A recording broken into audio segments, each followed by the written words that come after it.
আমি অসমখন বাংলাদেশ পাকিস্তান হ'বলৈ দিব নোৱাৰোঁ। অবৈধ সংযুক্ত নাগৰিকৰ নাম ভোটাৰ তালিকাৰ পৰা কৰ্তন কৰিব নোৱাৰোঁ, তেতিয়াহ'লে জাতিটোৰ ভৱিষ্যত অন্ধকাৰ।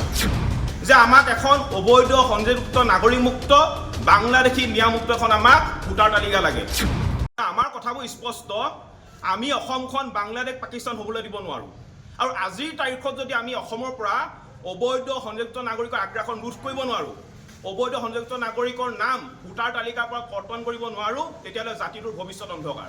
আৰু সেইবাবে যোৱা দেওবাৰে আমি জাতীয় সংগ্ৰামী অসমে শিৱসাগৰ জিলাত এখন আমি সংবাদমেল দিছিলোঁ, আৰু সংবাদমেলখনত আমি এটা কথা ঘোষণা কৰিছিলোঁ যে আমাক এখন অবৈধ সংযুক্ত নাগৰিকমুক্ত বাংলাদেশী ন্যায়মুক্ত এখন আমাক ভোটাৰ তালিকা লাগে। আৰু আমি যোৱাকালি দেখা পালোঁ যে অসমৰ সন্মানীয় মুখ্যমন্ত্ৰী ডক্টৰ হিমন্ত বিশ্ব শৰ্মাদেৱে ভোটাৰ তালিকাৰ পৰা অবৈধ সংযুক্ত নাগৰিক নিয়াৰ নাম কৰ্তন কৰাৰ যি দৃঢ় পদক্ষেপ হাতত লৈছে, তাক আমি জাতীয় সংগ্ৰামী অসমে আমি আদৰণি জনাইছোঁ।